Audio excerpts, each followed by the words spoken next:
July 22nd, 1943, Bradford's St. Luke's Hospital needed space for the war wounded. Expectant mothers were transferred by ambulance to an emergency maternity unit on Yorkshire's celebrated Ilkley Moor. After a few miles, the ambulance made a stop at Yorkshire's equally famous Harry Ramsden's fish and chip shop. This was where one mother gave birth to a daughter. The ambulance then drove on, and I came into the world on Ilkley Moor Bartat. My parents, Albert and Gladys Burnett, were married in 1934. My father was an engineer, and before their marriage, my mother worked as a bobbin ligger in the textile mills. At the time of my birth, they were living at Great Orton in Bradford. From there, they toured the Yorkshire Dales by tandem and further afield by motorbike. From my early childhood, I remember my mother bathing me in a tin tub in front of the fire and travelling to Bradford by tram to have my photograph taken at Busby's department store. I had difficulty pronouncing words and could not talk properly until I was 5. But I could draw. My father brought home from work a blank order book that he had rescued from the garbage. It was the size of a telephone directory, and I filled every page with my drawings. My brother was born when I was 5. In the same year, I started school, and I hated it. A solitary home life had not prepared me for the rough and tumble of the school playground and the conformity of the classroom. The school was a tram ride away, and after the first week, I made the journey there and back by myself. This gave me an independence that has since been an essential part of my life. After a year, I was transferred to a school within walking distance.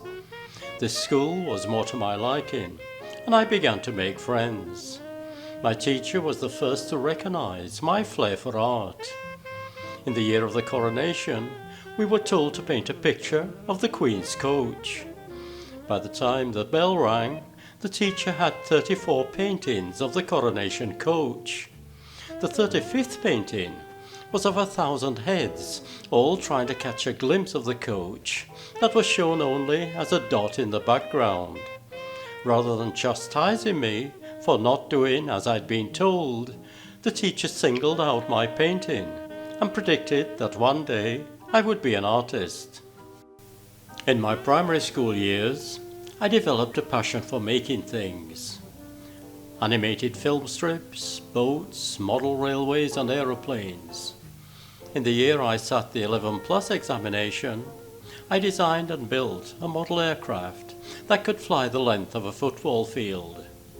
I bought my tools and materials from a model shop in Bradford, travelling there and back by tram. But intelligence tests don't take creativity into account, and my school report put me at the bottom of the class. Between primary and secondary school, my family moved to Halifax, a town which in those days resembled the Devil's Cauldron. The secondary school I attended was later closed as failing, but it certainly didn't fail me. Subjects were focused on the practical, and the school's headmistress understood dyslexia before the condition was widely known. With the encouragement of the school's dedicated teaching staff, I rose from the bottom of the bottom class to the top of the top class. But regardless of my flair for art, going on to art school was not an option. And at the age of 15, I began a 7-year engineering apprenticeship. Towards the end of my apprenticeship, I met Norma, and a year after we married, our daughter Di was born. By then, I had a secure job in engineering design. We'd renovated a house in a pleasant neighbourhood, and all seemed set for a conventional lifestyle. But a conventional lifestyle soon lost its appeal, and as a means of escape, we fitted out the shell of a 17-foot cabin cruiser and spent our weekends exploring England's canals. Weston Martyr, in his book The £200 Millionaire, tells the story of a retired bank clerk who, by living on his boat and sailing the canals of France, south in the winter and north in the summer, he was able to live the life of a millionaire. This suggested our means of escape. I reasoned that, as an artist, I could earn a living by selling my work as we sailed along. But for our dream to become reality, we needed a boat large enough to live aboard. To that end, we began searching for a canal barge of the type that carried cargoes along the wide waterways of Yorkshire. Our inquiries led us to a barge that carried coal to the Thornhill power station. Brookford had been built in the year I was born. Her lines were those of a sailing barge, but she had never been rigged for sailing. The wide side decks made it difficult to unload cargo, and she was up for sale for the princely sum of £200. With a length of 67 feet and a beam of 14 feet, there would be plenty of room to live aboard. She was dry docked and pronounced sound. Proceeds from the sale of our cabin cruiser enabled us to finalize the sale, and one evening, with friends and family aboard, we moved her to Brighouse Canal Basin.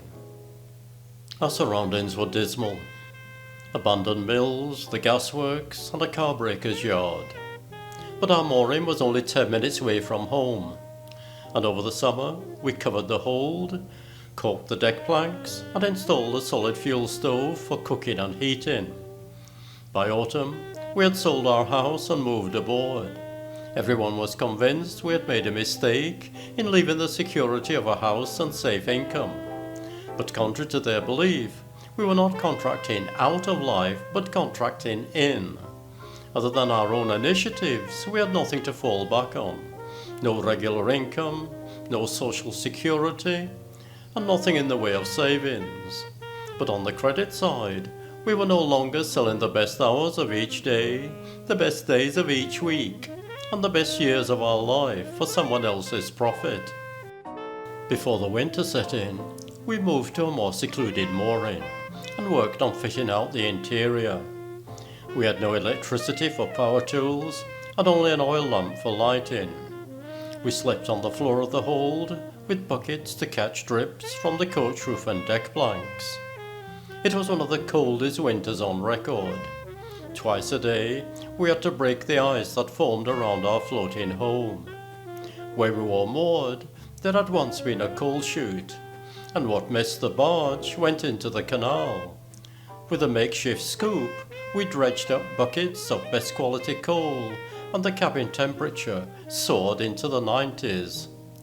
While working on the interior, I wrote articles for magazines.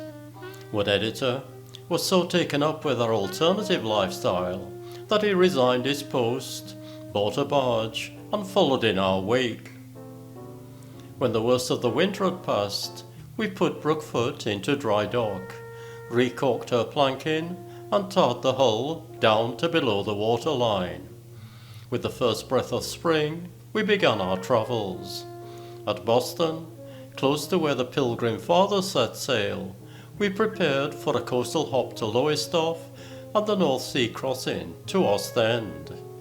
With a friend aboard, we explored the canals that link Belgium to France. A typical continental barge is 4 times Brookford's length and twice her beam. They have powerful engines and bow thrusters to assist in manoeuvring. In tight situations, our wooden hull and single screw propeller was no match. At Ghent, we met up with huge Rhine barges and a 7-day-a-week traffic jam. We had to queue for every lock and swing bridge. For 3 days, we steered a nerve-wracking obstacle course. If a boat has 9 lives, by the time we entered a quiet canal that connects to France, we had spent 8 of them. At Calais, our faithful one-man crew caught the ferry home. From now on, we were by ourselves and down to our last penny. We returned to Belgium and moored beneath the windmills at Bruges. What then began from dire necessity has since become one of the things I enjoy doing most in life, that being sketching and selling my work to passers-by. Every morning I set out with my sketchbook. At midday, Norma and I roamed the streets until they found where I was working. After relieving me of the morning's take-ins, they shopped for our evening meal. On a good day, there was enough left over for a bottle of wine. The following spring, we returned to England and spent the summer living aboard Brookfoot on the River Medway.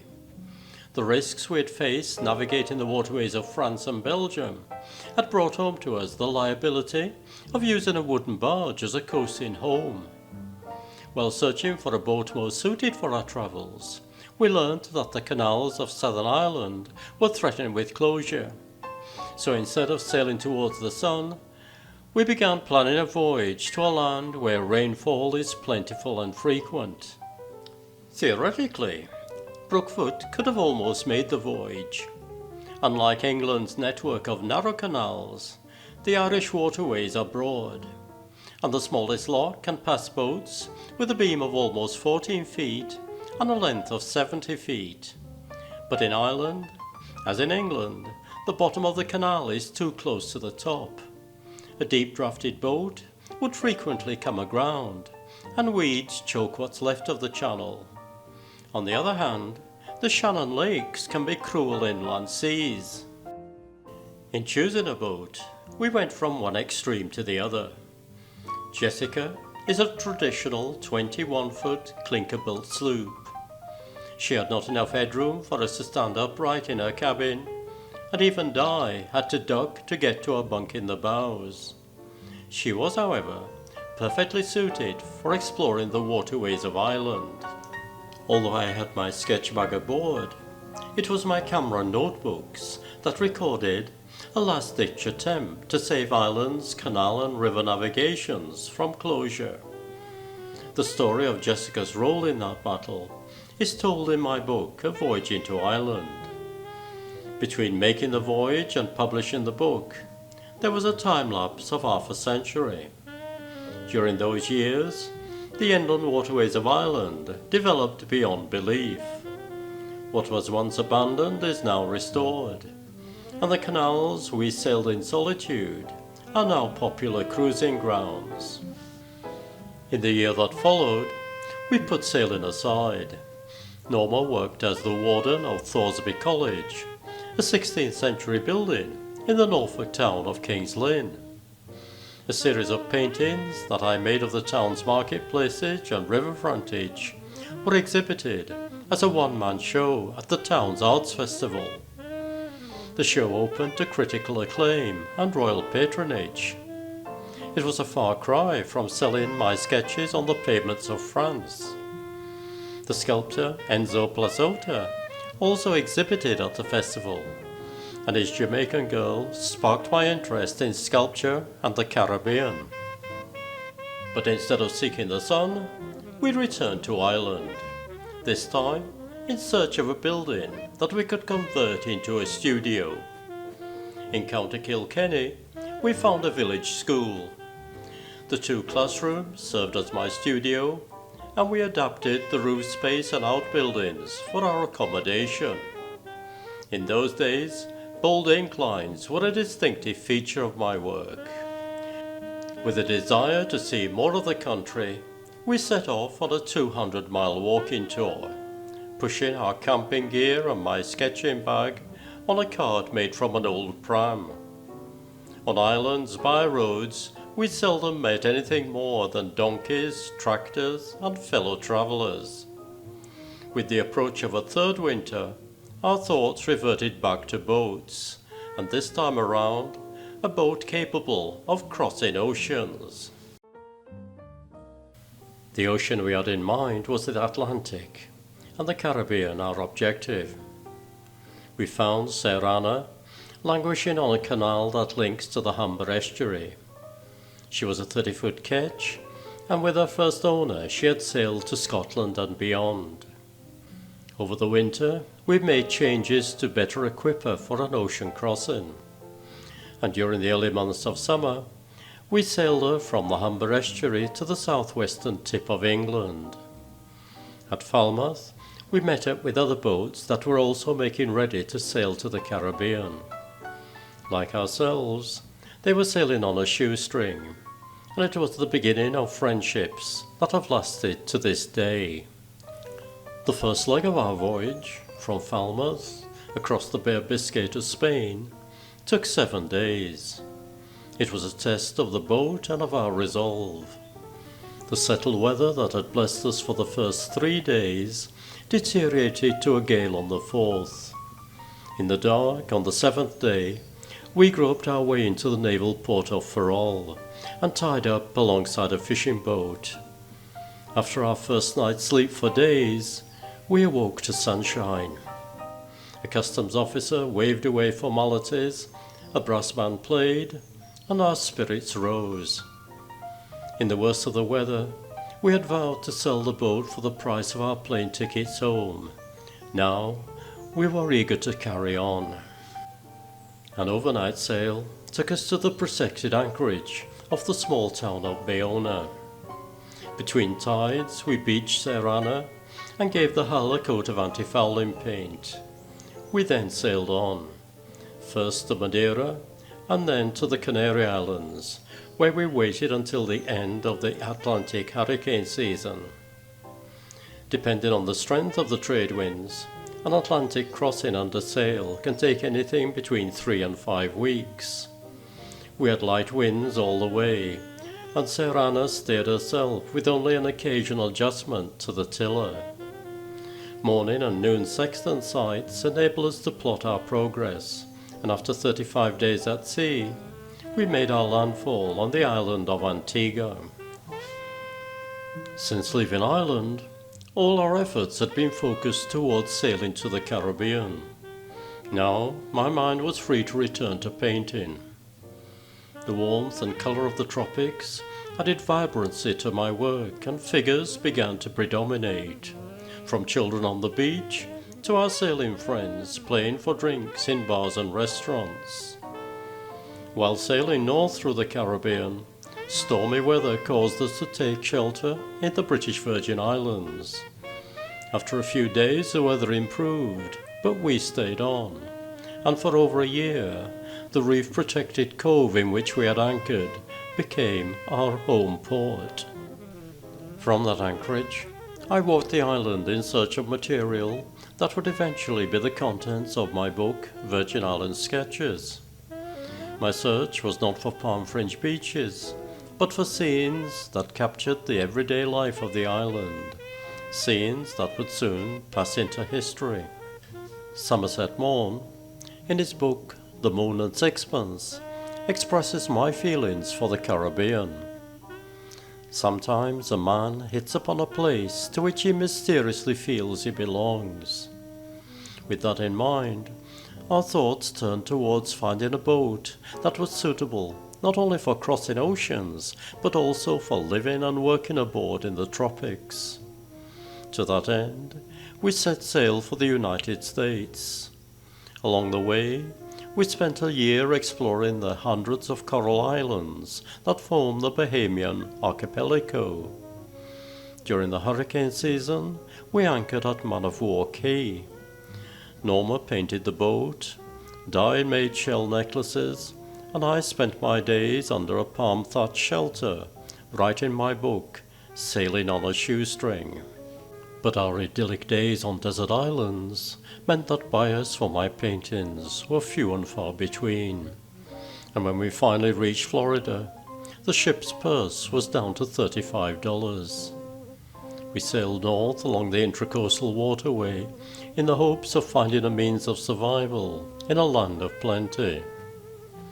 It was not until we reached St. Augustine that one of my paintings sold. The sale of one painting led to another, and this led to dinner invitations and moorings alongside private docks. We eventually found a buyer for Serrana, and while her new owners sailed south to the sunshine, we flew north for a winter in England. Rather than buying a boat, we decided to build one. As a first step, we renovated a cottage as a base to work from. Our building site was a farmyard on the banks of the River Stour, a few miles upstream from where, 200 years earlier, Constable had painted his famous scenes of the river. The design dates back to the 1920s, and boats built to that design have made many round-the-world voyages. We modified the original plans from centre cockpit to aft cockpit, and from ketch rig to that of a gaff cutter. With a length of 37 feet and a beam of 12 feet, there would be room enough for living and working aboard. What we were about to take on was a mind-boggling creative project. The work in progress would be nothing less than a 16-ton piece of sculpture. By working as a family, we calculated that we could build the boat within a time frame of 2 years and within our limited budget. For the hull of the boat, ferrocement has long life, high strength, and resistance to impact. The material cost is less than wood, steel, or fiberglass, but the work is labor-intensive and demands its own set of skills. In essence, ferrocement is a steel armature of rod and wire impregnated with a carefully formulated cement. The introduction of epoxy resins have greatly enhanced the potential of the material. Weight for weight, a ferrocement hull is the same as a wood hull. The images that follow are literally dispatches from the battlefield.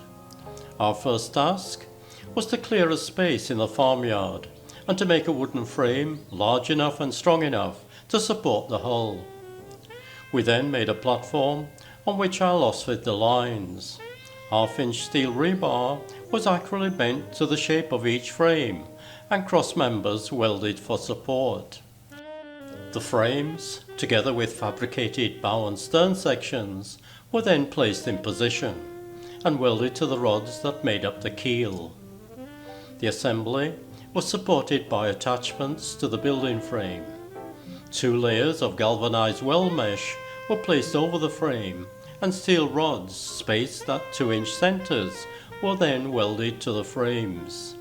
Finally, 3 layers of weld mesh were placed over the rods, and all 5 layers tightly bound together with thousands of wire ties. The complicated armature provided a high-density steel core to which the cement could be applied. Building the armature involved the 3 of us labouring for 7 days a week over a period of 3 months, with our 12-year-old daughter taking an equal share of the work.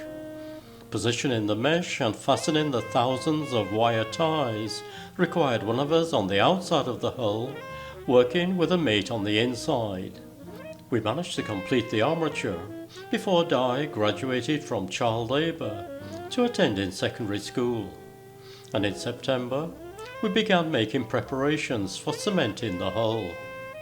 For this crucial stage of the building process, we had to source specially refined sand and a sulfate-resistant cement and a mixer capable of producing the right workable consistency. Not only did the village provide a willing team of helpers for the grueling 1-day application, it also provided a link to a team of highly skilled plasterers whose regular work involved restoring the ceilings of National Trust properties. A friend who held a doctorate in physics supervised the mix. For the essential 6-week curing period, the hull was bathed under a gentle stream of water, and I began work on restoring a 2-cylinder Gardner diesel engine that a friend had salvaged from a sunken barge. The engine was ours for the price of its delivery from Manchester to Suffolk. The following spring, we began work on the deck. Although the hull was in ferrocement, the rest of the construction would be that of a traditional wooden boat. Locating a source of suitable timber was a problem until we found, in the yard of a local demolition contractor, a stack of prime Douglas fir roof rafters and tie beams from a demolished turn-of-the-century army barracks. Epoxy adhesives gave a strong bond between wood and cement, together with marine glue for the laminated deck beams and comings. The bulkheads between engine room and forecabin were in marine plywood, and the hatches in selected hardwoods.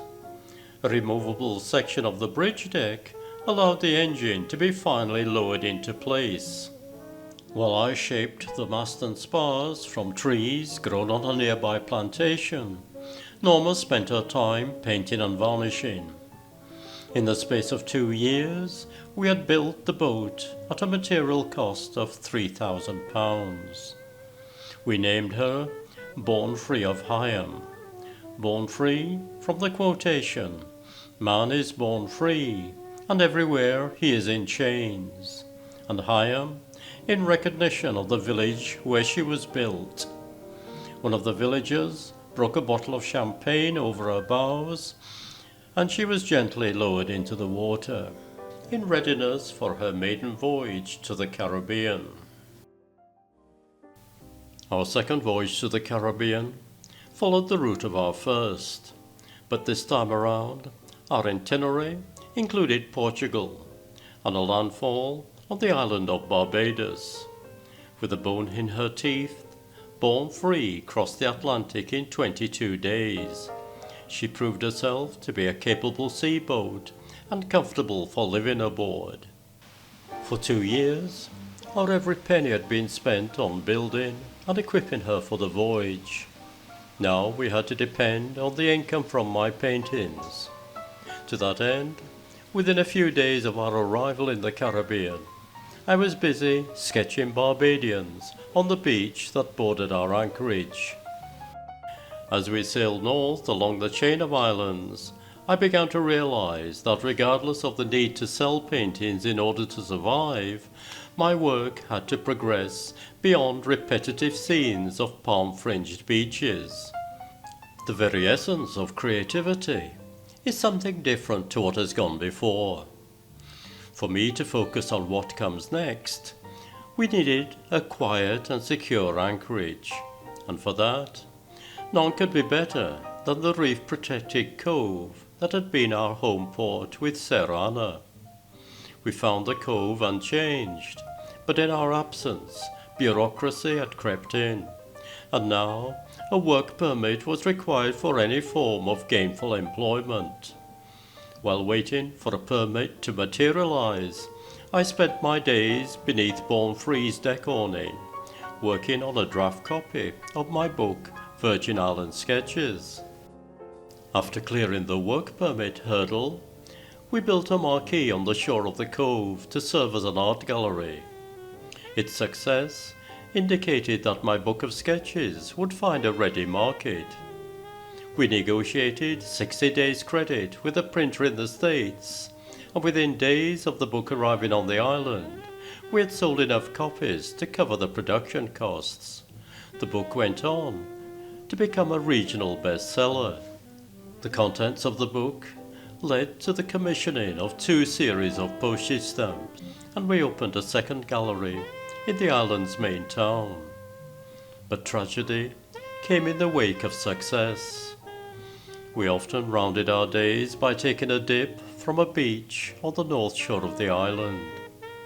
On one fatal day, the undertow from an advancing swell swept Norma into the turmoil of breaking waves. After weathering storms at sea, in a cruel twist of fate, Norma ended her life swimming from a safe beach in the Caribbean. A second marriage lacked the adventure and the working relationship of the first. For 5 years, I put painting aside and built a house and studio on the hillside that overlooked the anchorage.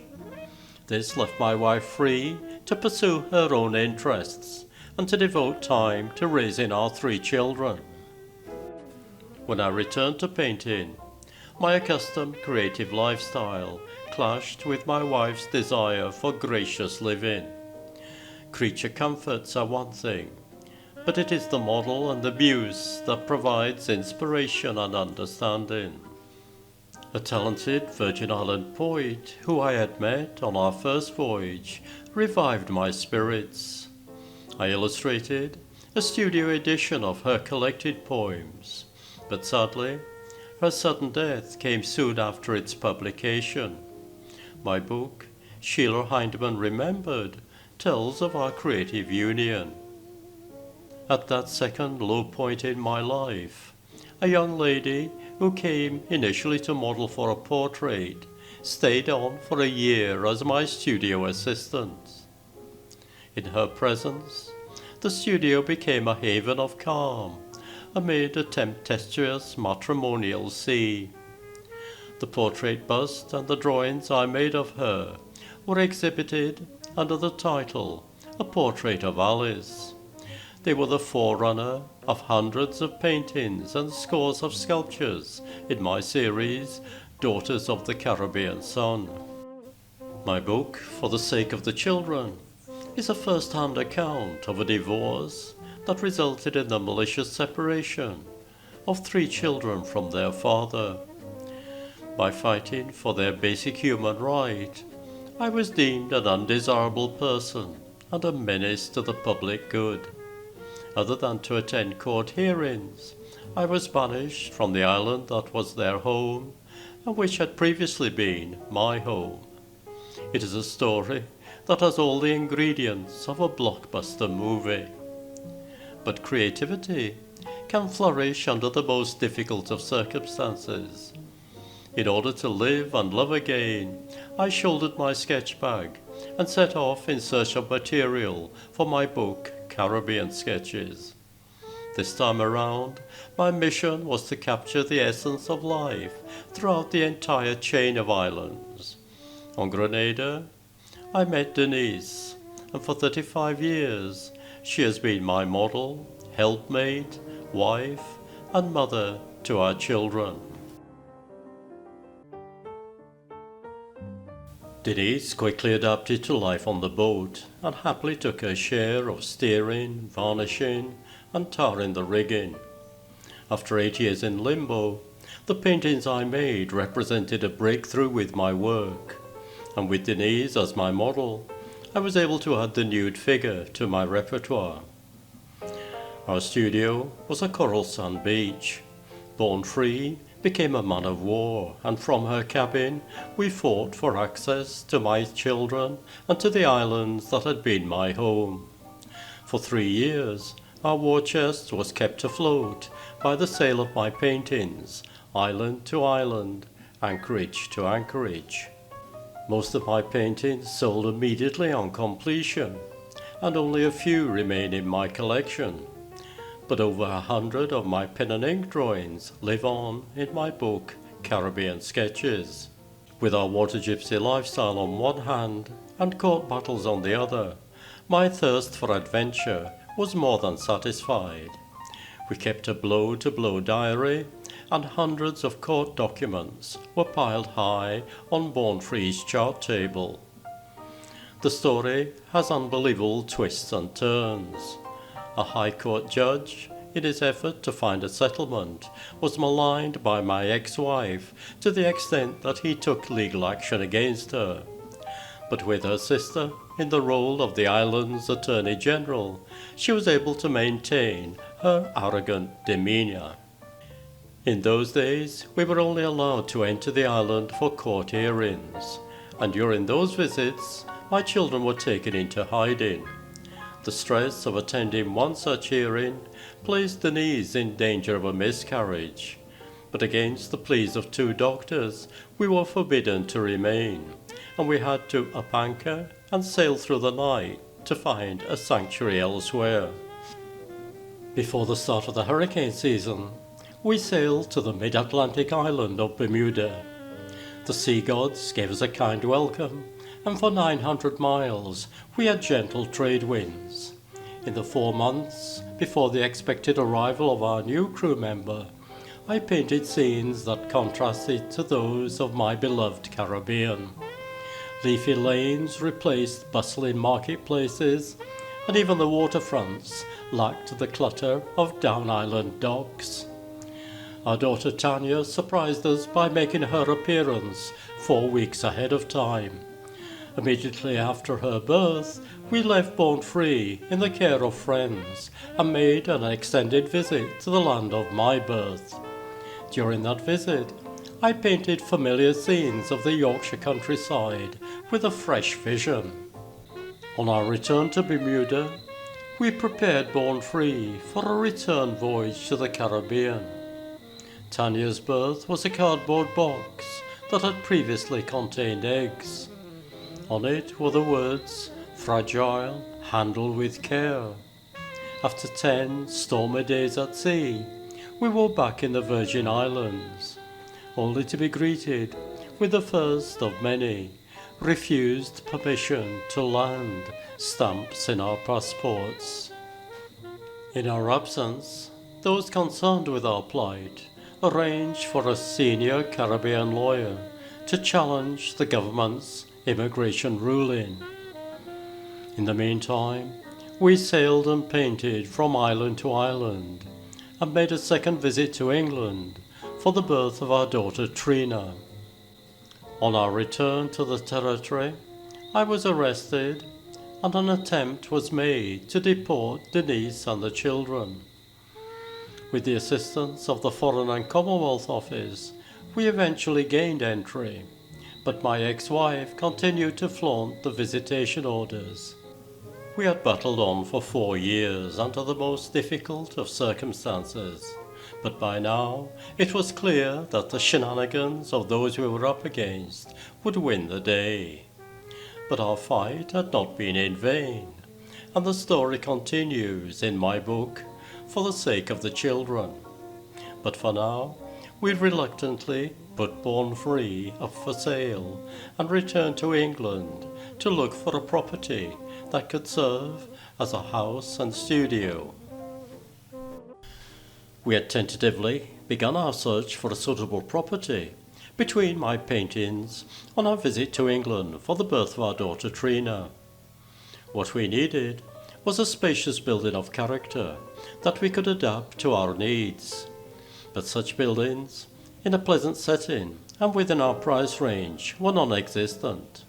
Then, at the end of yet another fruitless day's search, we saw a for sale sign on the classical facade of a building in the town of Sawby Bridge. We didn't stop. It was late in the day, and Denise was in her final week of pregnancy. But that night, the building haunted my dreams, and the next morning, I went to take a closer look. The owner unlocked the front door and led me down a flight of stone steps. I assumed he was taking me into the basement, but then the steps made a right-handed turn, and, lo and behold, before me was the building's dramatic interior. 2,500 square feet of floor space, and 35 feet above, a spectacular barrel-vaulted roof light that extended the length of the building. The prospect was daunting. Later, when Denise asked if it was what we were looking for, I told her it's more than what we're looking for, and that's the problem. We'd be crazy to take it on. The next day, Denise came to see for herself, and to prove we were crazy, we agreed to buy the building following the sale of Born Free. Denise's daughter Trudy had joined us for our last year aboard Born Free, and she stayed with us when we returned to England. A year passed before we were able to purchase the building. It was still on the market, but in our absence, the owner had rented it to the importer of refrigerators and washing machines. The alterations to facilitate access had been made without listed building consent, and this gave the planning authority leverage to our advantage and brought the price down to what we could afford. After a week of uncertainty, the white goods importer was relocated and the building was ours. What we had bought was an assembly hall that had served as a Sunday school for the Methodist church next door. It had been built more than a century ago and was listed as a building of architectural importance. In its heyday, it seated 500 for concerts and was renowned for its acoustics. Although it fronted onto a busy main road, at the rear we had the tranquility of the canal wharf. Both buildings had been built on a steep hillside, hence the church is single story at the front and 5 stories at the rear. The wharf is surrounded by 5 buildings of historical and architectural importance. For our first 2 months, we washed in a bucket and slept on the floor. The scene resembled that of a makeshift refugee camp. Family and friends shook their heads in dismay at the immensity of the task we had taken on. But we could not have been happier. The glass dome gave us sunlight during the day and starlight at night. Our years in limbo were over, and we were eager to face the challenge that lay ahead. Denise was in her element, up ladders and cleaning the space between the inner glass dome and the outer glass roof. As one delivery man remarked when he saw her precariously balanced 35 feet above his head, "She's got more balls than me." In the space that had once occupied the stage, I constructed our temporary accommodation. With a spacious studio to work from, I could progress from painting the figure to sculpting the figure, and with Denise as my model, I began to work on a life-size standing figure and a smaller seated figure. While work was in progress, the BBC gave our finances a welcome lift by using the building's spacious interior for a film set. A commission for 2 heraldic deer gave a further boost to our income, together with the experience of working with one of England's prestigious bronze foundries. Our survival depended on finding another commission, but nothing was forthcoming. It was summer, and after a year's work on the building, we needed to take a break and to rekindle our roving lifestyle. To that end, we decided to make a journey by canal, not by hire boat, but in a boat we built ourselves, right on our own doorstep. The project gave the skeptics a field day. Nevertheless, in 6 weeks we built and equipped a 40-foot boat. Tangerine was quite definitely one of a kind. Denise had grown up cooking outdoors over a coal pot in the Caribbean, and her technique was soon adapted for coping with conditions in my native land. In any weather, she could have dinner on the table within an hour. After supper, we heated gallons of water for a glorious bucket bath. Occasionally, a cyclist would be taken by surprise by a dusky maiden bathing al fresco on the towpath of the Leeds and Liverpool Canal. On our return, a commission materialized from an unexpected source. The townspeople of Sowerby Bridge, fearing that we might give up the ghost and return to the Caribbean, decided to hold us captive with a commission of their own. What they had in mind was a bronze sculpture for the entrance to the canal wharf. But rather than a statue on a plinth of the engineer that built the canal, I suggested life-size figures of a lockkeeper and a boy at pavement level. It was predicted that the people of this small Yorkshire mill town would never be able to pay for the sculpture, but they did. The money came from all over the place: the dentist, the shopkeepers, the bobby on the beat, and old ladies who dipped into their savings. The newsagent claimed he had a vested interest in the lockkeeper's bootlaces. After all, his contribution had helped to pay for them. The sculpture was a remarkable success story. Brass bands played at the unveiling, balloons announced the town's rebirth, and the initiative won the prestigious National Trust Award for Public Sculpture. If a year earlier it had been predicted that I would soon be overwhelmed with work, I would have dismissed the notion as a complete fallacy. But within a week of unveiling the Sowerby Bridge figures, I had a major commission for the city of Leeds and another for the Allen Gallery in Hampshire. Both projects enabled me to develop my skills as a sculptor and create additional work of my own. For the Sowerby Bridge project, I had posted an online diary of work in progress, staged exhibitions of my work, hosted school visits, and opened the studio to visitors every Saturday afternoon. And I continued these initiatives for all future projects. Our daughters Tanya and Trina modelled for the Alton Gallery sculpture, and for the unveiling, an exhibition of my work included 3 life-size figures and 5 portrait busts, 2 of which were modelled before a live audience. On completion of the Leeds and Hampshire commissions, the Macmillan Trust commissioned 2 sculptures for the Cancer Care Unit at the Royal Calderdale Hospital. Rather than depicting death and despair, my figures celebrated the beauty of life. One figure represents the emergence of spring, and the other reflects on the vicissitudes of life while gazing down into a fathomless pool. Not once did the National Health Trustees visit my studio to view the figures while the work was in progress or on their completion, but unseen, they deemed them inappropriate for a hospital setting, on the grounds that the undressed, perfectly formed whole shape could cause distress to patients and relatives. The debate raged in the press for weeks on end, with the public at large, and cancer patients in particular, voting overwhelmingly in favour of my work. Nevertheless, the commission was terminated, and the figures remain hid from view. On a happier note, Denise gave birth to our son Tristan, and free from the restraints of committees and commissioners, I made a sculpture of him as soon as he could sit up. Between projects that ranged from a church window to a multi-million-pound government renaissance, we resumed work on the property. What had once been derelict, we restored to its former glory.